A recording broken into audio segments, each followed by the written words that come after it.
I had no idea that day would change everything. It started like any other evening, quiet, ordinary, and mundane. My husband called me into the living room, the kind of tone in his voice that immediately made my stomach tighten. It wasn't angry, but it carried weight, a seriousness I hadn't heard from him before. I followed him, trying to guess what was going on. Bills, work stress? Maybe he wanted to talk about our plans for the weekend. But nothing in my wildest imagination prepared me for what came next. He sat me down, his expression unreadable. He didn't smile. He didn't fidget. He just looked at me, eyes steady, and said, "I need to tell you something serious." My heart skipped a beat. I nodded, forcing a calm I didn't feel. "What is it?" I asked, trying to mask the rising panic. He took a deep breath and started speaking, slowly, as if choosing his words carefully. "I've already asked your mother to be my girlfriend," he said. At first, I didn't understand. My brain refused to process it. What do you mean?" I stammered, thinking I had misheard. Maybe he was joking? But his face betrayed nothing. No joke, no sarcasm, just truth. A truth so horrifying that it made the walls of our cozy living room feel like they were closing in. He continued, matter-of-factly. "I asked her, and she said yes." The room spun. My mouth opened, but no words came out. I felt like someone had shoved all the air out of my lungs. My mother? My husband? The thought felt like some twisted nightmare someone else was living.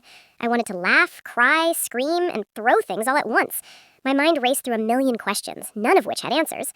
Why would you even think that was okay?" I managed to whisper, my voice shaking.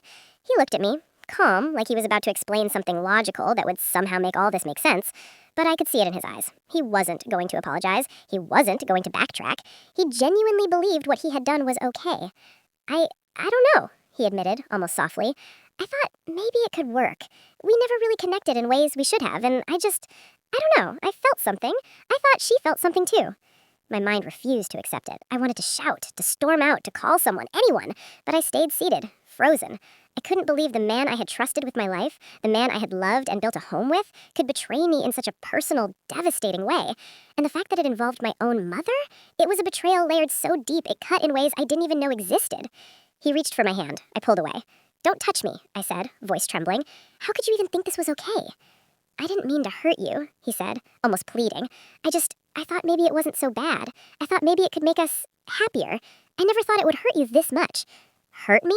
Hurt me?" The words felt like an insult to the raw, swirling storm of emotions inside me. Shock, betrayal, anger, nausea, disbelief, it all collided. My chest ached, my hands shook. I wanted to run, to escape the nightmare I was suddenly living, but I couldn't. I was trapped in the living room, sitting across from a man who had shattered everything I thought I knew about love, trust, and family. For what felt like hours, we sat there in silence, him looking at me with that calm, absurd rationality, and me staring at him, trying to find the man I had married somewhere beneath the betrayal. I didn't know if I wanted answers. I didn't know if I wanted to scream. I didn't know if I wanted to leave. All I knew was that the foundation of my life had cracked, and I didn't know how to put it back together. Finally, I whispered, almost to myself, I need air." I stood up, my legs trembling, and fled to the balcony. The night air hit my face, sharp and cold, but it was the only thing that grounded me. My mind raced with questions I didn't know how to answer. How could he do this? How could she say yes? How could they even think this was acceptable?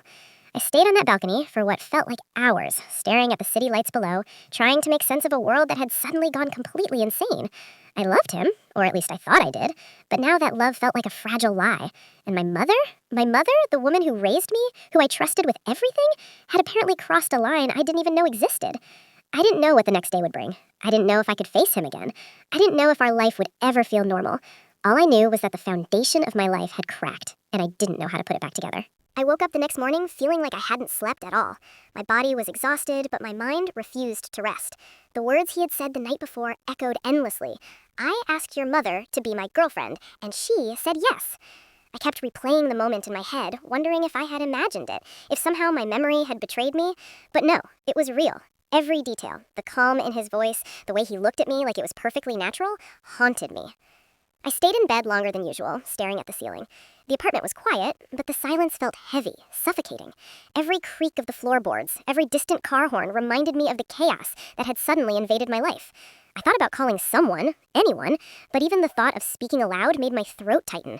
I felt trapped, like I was living in a nightmare I couldn't wake up from. Eventually, I dragged myself to the kitchen. My husband was already there, casually making coffee, as if nothing had happened. The sight of him made my stomach churn. How could someone act so normal after dropping a bomb like that?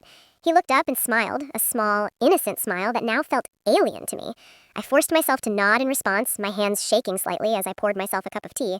Every sip burned my tongue, but I couldn't stop drinking. It grounded me somehow. I thought about what I said last night, he began, leaning against the counter. I felt a jolt of irritation and fear, but I stayed silent. And I just want you to know I didn't mean to hurt you. I was just curious, and I thought maybe it could be something more. Curious? Something more? My mind screamed in disbelief. How could he frame such a betrayal as curiosity? How could my mother agree? Questions piled on top of each other like bricks, pressing down on my chest. I wanted answers, but I also feared the answers. I didn't know if I could handle the truth. I decided I needed to confront my mother. My hands trembled as I dialed her number. When she answered, her voice sounded cheerful, oblivious to the storm raging inside me. "Mom," I said, my voice trembling, "we need to talk. Now." There was a pause on the other end, a hesitation I didn't expect. Then she agreed. She sounded calm, almost too calm, and that made my blood run cold. I arrived at her apartment, my heart pounding with every step. I knocked on the door, and when she opened it, I was hit by a wave of disbelief. She was smiling, dressed in a light cardigan, completely ordinary. The woman who raised me, who I thought shared my values, stood before me like nothing had happened. I felt my hands clench into fists. "Mom," I said, trying to keep my voice steady, did you really agree to be his girlfriend?" She blinked, as if surprised by the question. Then she sighed. "Yes," she said quietly, almost apologetically. "I didn't mean for it to hurt you. I thought maybe we could have something special. And it's not like I didn't care about you. I just liked the idea." My mind tilted again. My mother liked the idea? She knew exactly who I was, who he was, and yet she agreed? My throat tightened. I wanted to scream, to demand explanations, to break down and cry. Instead, I swallowed hard, forcing myself to stay composed. "You know this is wrong," I said, my voice barely a whisper. "Do you have any idea what you've done?" Her face softened, but there was no real guilt in her eyes, only a strange mixture of excitement and curiosity. I felt my stomach churn. I realized then that the people I trusted most, the people who were supposed to love me unconditionally, had crossed boundaries I didn't even know existed. I left her apartment feeling hollow, my mind spinning. I couldn't believe the betrayal, but worse, I couldn't stop thinking about what it meant for my marriage. How could I ever look at him the same way? How could I trust him again? Every memory, every shared laugh, every quiet evening suddenly felt tainted. That night, I sat alone in our apartment, staring at the empty living room. The space felt alien, as if the very walls had absorbed the tension and secrecy. I knew I had to make decisions, but I didn't know where to start. I felt trapped between anger, confusion, and heartbreak. And somewhere deep down, a small, terrifying thought whispered, what if this was only the beginning? The next morning, I woke up with a heaviness I couldn't shake. The apartment felt colder than usual, even with the sun streaming through the windows. I hadn't spoken to my husband yet. I wasn't sure if I could. Every time I looked at him, I remembered his calm confession, the way he spoke about my mother as if it were normal, as if it was acceptable. The betrayal wasn't just a shock, it was a wedge driven deep into everything we had built together. I made coffee silently, trying to focus on the routine, but my mind refused to cooperate. Every sip, every small sound, every breath reminded me of the conversation I had with my mother. She had said yes. She had agreed. And the casual tone in which she had spoken about it made my blood boil. How could they both think this was harmless? How could they ignore the lines that no one crosses? He came into the kitchen, humming softly, like nothing was wrong. The contrast between his calm and my inner chaos made me want to scream. I tried to say something, anything, but the words stuck in my throat. Finally, I managed, "We need to talk. Again." My voice was cold, measured, because if I lost control, I feared I might break everything in anger. He nodded and leaned against the counter. "I know, I want to make this easier for you. I don't want to fight." The words felt hollow. How could he talk about making things easier when he had shattered trust so completely? I wanted to accuse him, to demand how he could betray me, but I also needed to understand. I needed to hear why. "Why?" I asked finally, my voice tight. "Why my mother? Why even think about it? Were you unhappy with me? With us?" The questions tumbled out, more like a flood than a conversation. His eyes flickered with hesitation. He sighed, looking down at the floor as if trying to gather thoughts. I don't know. Maybe I was curious. Maybe I felt something missing. I didn't want to hurt you. I never imagined it would feel like this. I thought it was harmless." Harmless. That word stabbed at me. Nothing about this was harmless. Nothing. It was intimate, personal, a betrayal of boundaries so fundamental that I couldn't even begin to process it. And yet, he stood there, trying to explain it away with words that sounded empty and rehearsed. I realized then that the person I had loved might not be the person I thought I knew. I decided I needed space. I told him I was going for a walk, needing to clear my mind. The city outside felt different, unfamiliar. People moved around me, oblivious to the storm inside my life. I tried to focus on the sounds, the smells, the ordinary world, but my thoughts kept returning to my mother, to my husband, to every shared moment that now seemed contaminated by betrayal. I thought about confronting my friends, but I couldn't. How do you explain something so insane that even saying it aloud feels impossible? How do you tell people the man you married asked your mother to be his girlfriend and she said yes? I felt alone, completely isolated in a reality that seemed like a twisted story someone else had written. By the time I returned, hours later, the apartment was quiet. He was sitting on the couch, scrolling through his phone, pretending like the day had started normally. I felt a surge of anger, mixed with despair. I realized then that this wasn't just a single act of betrayal, it was a pattern, a willingness to ignore boundaries, to rationalize the irrational, to blur the lines that should have been clear. I sat down across from him, fighting back tears. I didn't know what to say. I didn't know what to ask. I just needed to understand if the person I had married was capable of love as I understood it, or if everything I believed was a lie. He looked at me, calm, patient, and I felt a shiver of fear. I wanted him to speak, but I also feared what he would say. Finally, he broke the silence.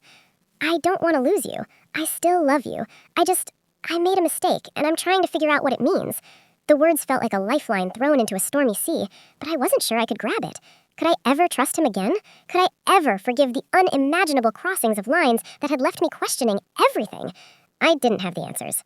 That night, I lay awake, staring at the ceiling, feeling the cracks in my marriage widen with every passing hour. I realized that life as I knew it had ended, and the rebuilding, if it was even possible, would be long, painful, and uncertain. The next few days were unbearable. The apartment, once warm and familiar, had transformed into a battlefield of silence. Every glance between us carried tension. Every footstep echoed with unspoken accusations. I tried to act normal, to carry on routines, but the weight of his confession hung over everything like a dark cloud. Even breathing felt heavy.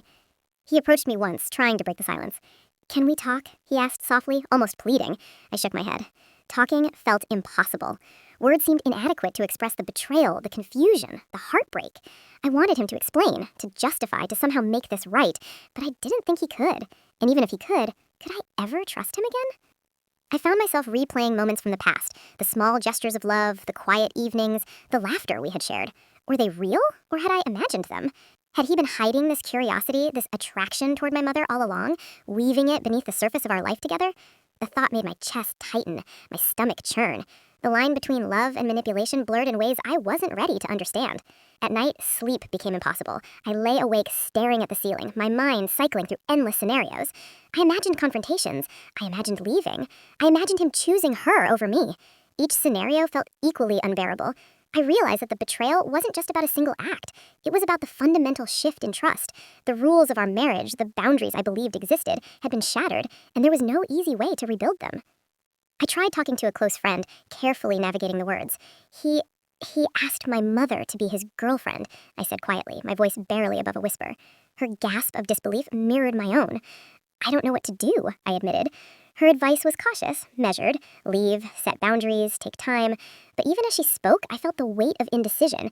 How do you separate love from betrayal when they're tangled together in ways you didn't know were possible? Meanwhile, my mother seemed to act normally when we spoke. No hint of guilt, no sign of regret. Her calm demeanor was maddening. How could she be so composed after agreeing to something so shocking, so fundamentally wrong? I realized that I was grappling not just with my husband's choices, but with a lifetime of assumptions about family, loyalty, and love. I didn't know what I had counted on anymore. Every meal felt awkward. Every shared space became charged with tension. I caught him staring sometimes, as if expecting me to forgive or forget. I couldn't. Not yet. Not ever, perhaps. The idea that he could casually rationalize a relationship with my mother as though it were some harmless curiosity made my blood run cold. I wondered how many other boundaries he had quietly ignored, how much of our life together was built on hidden desires I didn't know existed. Then came the confrontation I didn't want but knew was inevitable. One evening, after days of silent meals and careful avoidance, I finally spoke. "We need to decide if we're even trying to be married anymore," I said, my voice steady despite the storm inside. His eyes widened, and for the first time I saw hesitation, a crack in the calm mask he wore. "I thought we could work through it," he said slowly. But even as he spoke, I didn't know if his words were enough. I realized then that this wasn't a simple matter of betrayal or forgiveness. It was a reckoning. Every choice, every conversation, every glance would now be filtered through this moment, the moment when the person I trusted most in the world admitted something I could barely comprehend. And the truth was, I wasn't sure I wanted to forgive him. Not yet, not without answers, not without understanding how this happened in the first place. That night, I sat alone in the dark living room, staring at the shadows cast by the streetlights outside. I felt a strange mixture of rage, despair, and disbelief. My marriage, my family, my life as I knew it, all of it had shifted. I didn't know what the next day would bring, or how much more I could endure. But one thing was certain: nothing would ever be the same. The days after our silent standoff felt endless. Every morning I woke with a lump in my throat. Every evening I went to bed with my chest tight from the weight of unspoken words. Living under the same roof had never felt so suffocating. The air between us was thick, each glance a reminder of the betrayal that now defined our relationship. Finally, I decided I couldn't go on like this. I needed answers. I needed to hear him say everything, to finally lay it all bare and understand the choices that had shattered our marriage. I asked him to sit down that night, in the same living room where he had first confessed. The memory of that moment still burned fresh, and I wasn't sure I was ready to confront it, but I knew it was unavoidable. "I need to know everything," I said, my voice trembling but firm. "Why? How could you even think this was okay? And why her?" He swallowed, his eyes darting away. I don't know how to explain it," he said. "I guess I was lonely. I guess I wanted something new, something exciting. It wasn't about replacing you. I made a terrible mistake." I shook my head, disbelief clawing at me. "A mistake? You're telling me that asking my mother to be your girlfriend, something intimate, something completely forbidden, was a mistake? A slip-up? Do you even hear yourself?" He flinched, but he didn't argue. "I know it sounds insane. It is insane. I didn't think it would go this far. I thought maybe it could be harmless. I thought maybe it was just curiosity, and it got out of control." I felt a surge of anger I couldn't contain. "Curiosity? This isn't a science experiment. This is my life, my marriage, and my mother, my own mother, was part of it? Do you even realize what this does to me?" My hands shook. I wanted to scream, to throw something, to make the physical weight of the betrayal tangible. He reached for my hand and I pulled away sharply. "Don't touch me," I said, my voice breaking. "I don't know if I can ever feel safe with you again. Every memory, every promise, every shared moment now feels tainted. How could you even think I would accept this?" He looked down, defeated. I thought we could work through it. I thought you might understand, maybe forgive me. I never wanted to hurt you this badly." "Hurt me?" I repeated, incredulous. "This isn't just hurt. This is betrayal on a level I can barely comprehend. And it's not just you, it's her too, my mother. How could you both do this and expect me to continue as if nothing happened?" The room was silent, except for the hum of the refrigerator. I wanted answers, closure, some sense of why this happened, but his explanations felt fragile, inadequate. He had crossed lines that should never have existed, and now I had to figure out if there was any path forward. "I need time," I said, finally, my voice steadier than I expected. "I need to think. I need space to understand how, or if, we can move past this." He nodded slowly, accepting the boundary. There was a sadness in his eyes, a quiet recognition of what he had done, but I didn't know if it was guilt or just regret that his actions had been discovered. Either way, it didn't change the fact that the foundation of our marriage had been shaken. That night, I went to bed alone, leaving him in the living room. The apartment was quiet, yet the silence screamed around me. Sleep didn't come easily. I tossed and turned, thinking about the betrayal, the broken trust, and the impossible questions that now filled my mind. How could I ever trust him again? How could I reconcile the person I loved with the man who had done something so unthinkable? I realized something then. The road ahead would be long, painful, and uncertain. Every conversation, every choice, every shared moment would be filtered through this act of betrayal. And yet, despite the anger, the hurt, the disbelief, I knew I couldn't make decisions in a rush. I had to understand my own feelings first. I had to decide if this was something I could survive, or if it was the end of everything I had built. As I lay there, staring at the ceiling, I felt the weight of reality settle over me. My marriage wasn't just broken, it was unrecognizable, and the person I thought I knew, the man I had trusted above all others, had become a stranger in my life. I didn't know what the next day would bring, but I knew one thing: nothing would ever be the same again. The following morning, I woke with a mix of dread and determination. I couldn't ignore what had happened any longer. I needed clarity, not just from him, but from my mother as well. Their choices had torn the foundation of my life, and I refused to let confusion and silence rule me. I needed answers, and if it meant confronting both of them, so be it. I started with my mother. Calling her had been hard, but I knew I couldn't let this linger. Her voice, calm and light on the phone, made my stomach twist. "I want to see you," I said, my tone firmer than I expected. "We need to talk face to face."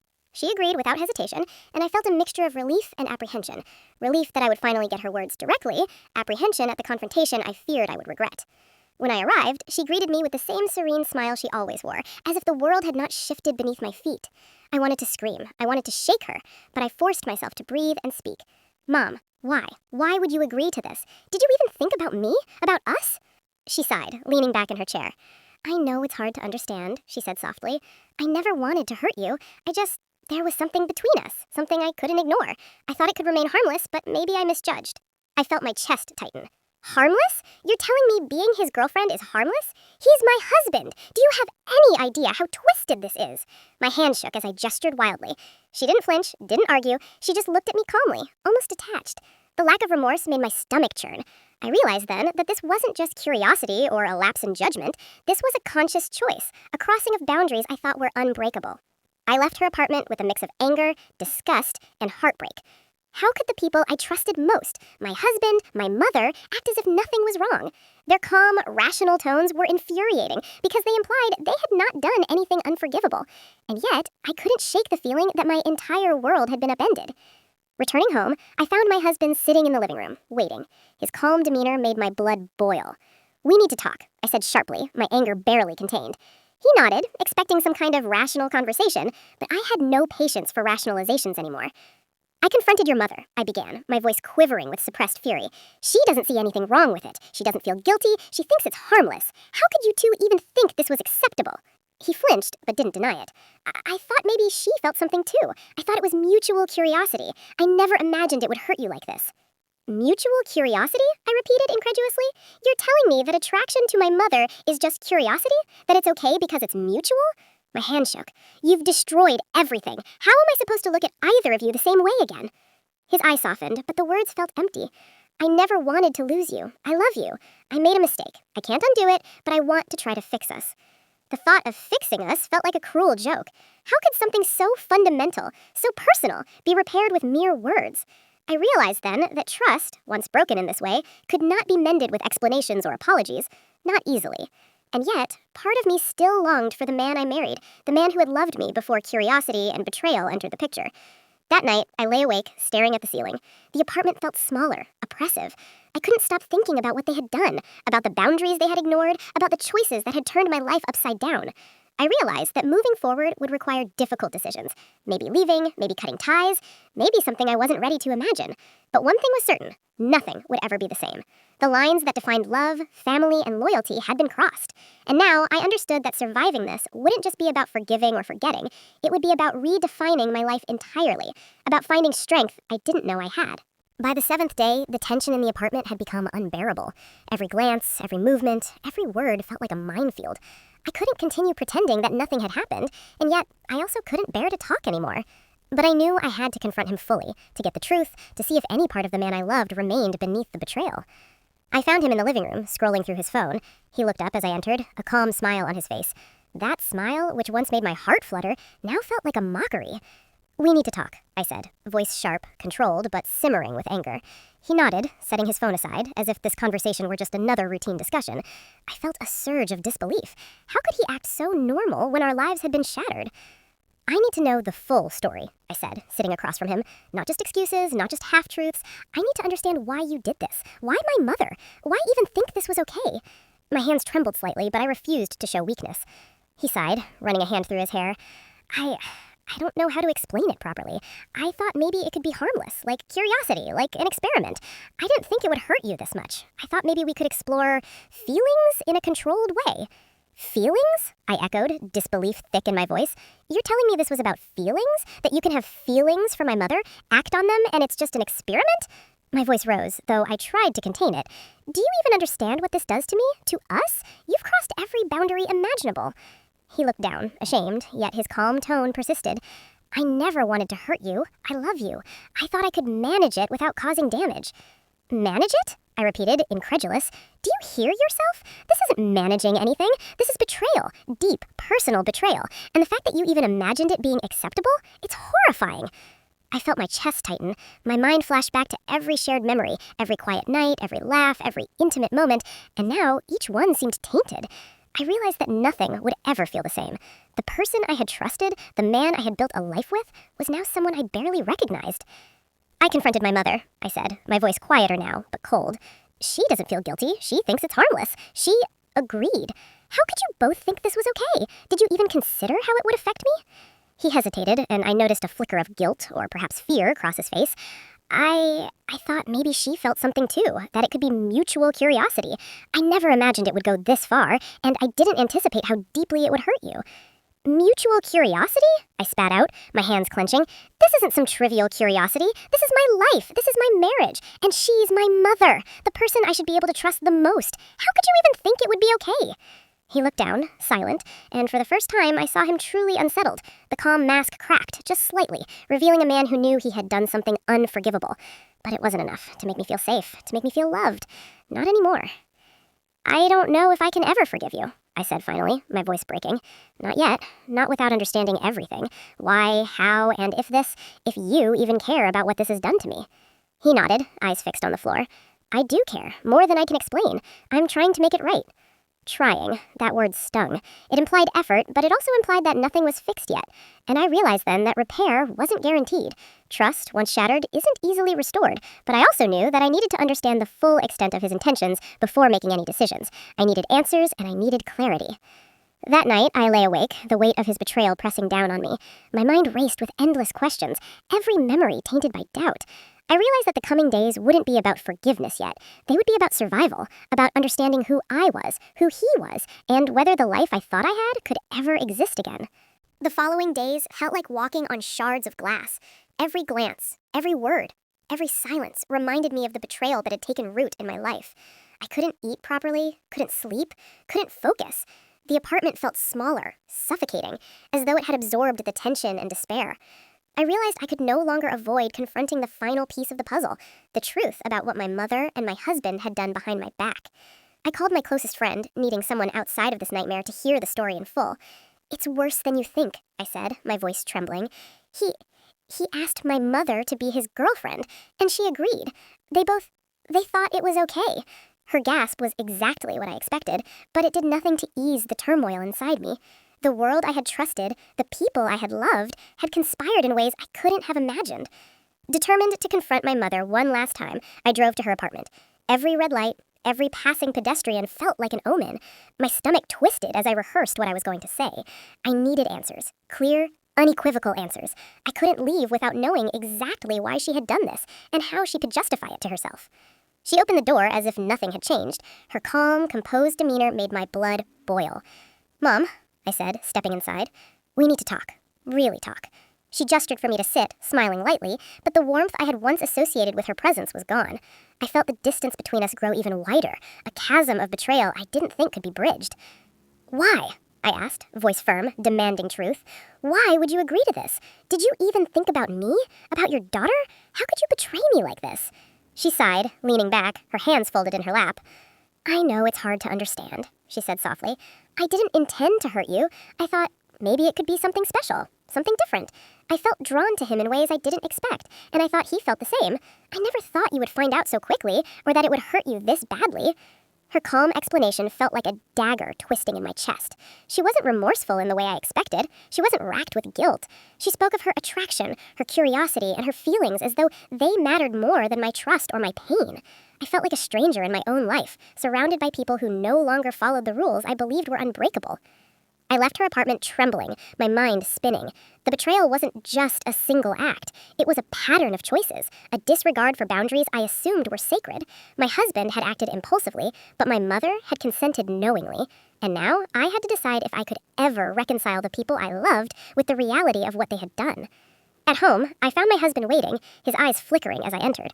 I knew the confrontation with my mother had changed me. I wasn't willing to let him explain away his actions with words anymore. "We need to talk about everything," I said, my voice steady despite the storm inside. "No more half-truths. No more rationalizing. I need everything laid bare." He nodded, and for hours we spoke. He confessed details I hadn't known, moments where his curiosity had crossed lines, conversations with my mother that had escalated beyond harmless flirtation, and plans he had imagined that made my skin crawl. Hearing it all in detail was like watching the foundations of my life crumble in slow motion. Every revelation burned. Every confession felt like another blow. By the end of the night, I sat in silence, staring at the shadows cast by the dim light. I realized something terrifying. This wasn't just a betrayal I could recover from with time. This was a fundamental rupture in trust, a shift in the dynamics of my family and my marriage that would define the rest of my life. The man I had married, the mother I had loved, were no longer the people I thought they were. I knew I had to make decisions soon. Could I forgive him? Could I forgive her? Could I even continue living in a world where the people I trusted most had chosen desire over loyalty? The questions felt impossible to answer. The pain was raw, unrelenting, and the uncertainty of the future was suffocating. As I lay in bed that night, staring at the ceiling, I realized that the life I had known was gone. My home, my marriage, my sense of safety, all of it had been irreversibly altered. And yet, despite the heartbreak, the fear, and the anger, a small, stubborn part of me refused to give up entirely. I would survive this, I told myself. Somehow I would rebuild, even if the pieces were jagged and broken.